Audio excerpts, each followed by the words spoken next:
नमस्कार साथियों, स्वागत है आप सभी का आपके अपने YouTube चैनल पर। साथियों, आज के इस वीडियो में हम 3 विषयों पर चर्चा करेंगे। नंबर 1, 11 दिसंबर को शिक्षक संघ द्वारा जंतर मंतर पर दिया गया धरना के बारे में।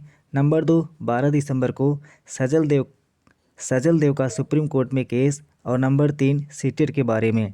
साथियों, उत्तर प्रदेश के एक शिक्षक संगठन के द्वारा 11 दिसंबर को दिल्ली के जंतर मंतर पर धरना प्रदर्शन किया गया था।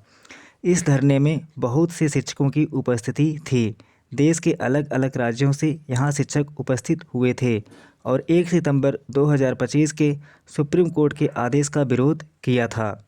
पुराने शिक्षकों के ऊपर टीईटी लागू करने का विरोध किया था। साथ ही यह मांग की थी कि ओपीएस यानी ओल्ड पेंशन दोबारा से लागू की जाए।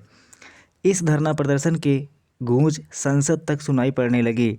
संसद के सभी पक्ष और विपक्ष के सांसदों का यह मानना है कि आरटीई एक्ट लागू होने से पहले नियुक्त शिक्षकों के ऊपर टीईटी किसी प्रकार से लागू नहीं होना चाहिए। शिक्षक साथियों, जब देश के कानून बनाने की संस्था संसद और सभी सांसद, चाहे वे पक्ष के हों या विपक्ष के हों, जब शिक्षकों के साथ हैं तो मेरे ख्याल से उन शिक्षकों को घबराने की ज़रूरत नहीं है। अब इंतज़ार करना है कि सुप्रीम कोर्ट का फाइनल निर्णय आ जाए।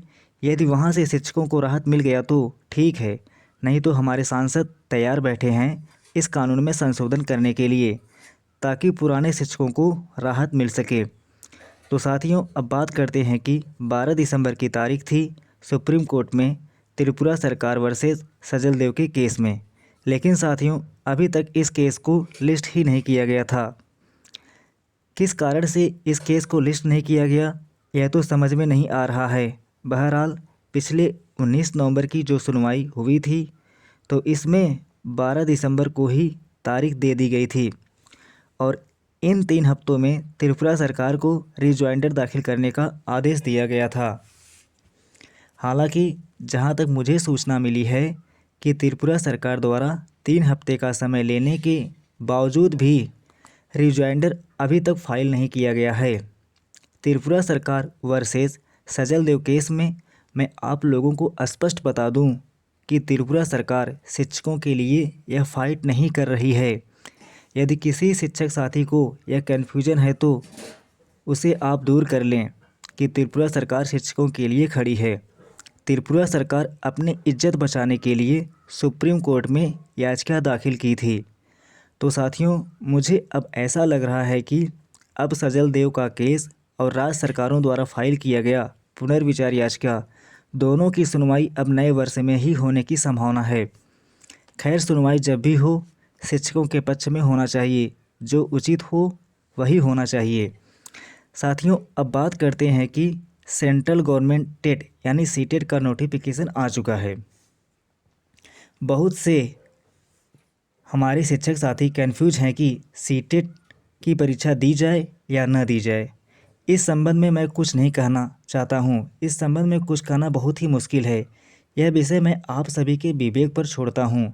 यदि आपको उचित लगता है तो आप सीटेट की परीक्षा दे सकते हैं, और यदि आपको उचित नहीं लगता है तो आप सीटेट की परीक्षा स्किप भी कर सकते हैं। लेकिन जहाँ तक मुझे विश्वास है कि जिन शिक्षकों की नियुक्ति आरटीई एक्ट लागू होने से पहले हुई है, उन्हें आज न कल राहत अवश्य मिलेगी। क्योंकि साथी, सत्य परेशान हो सकता है लेकिन पराजित नहीं हो सकता है। तो साथियों, मेरे द्वारा दी गई जानकारी शिक्षक साथियों, मेरे द्वारा दी गई जानकारी अगर आपको अच्छी लगी हो तो मेरे चैनल को सब्सक्राइब कर लें और बेल आइकन को दबाना ना भूलें, क्योंकि इस संबंध से जुड़ी जितनी भी जानकारियाँ होंगी मैं आपके साथ साझा करूँगा और करता रहूँगा। आगे देखना है कि जब कोर्ट में सुनवाई होती है क्या फ़ैसला आता है, क्या नहीं होता है, शिक्षक के पक्ष में होता है कि शिक्षक के विपक्ष में होता है। धन्यवाद साथियों।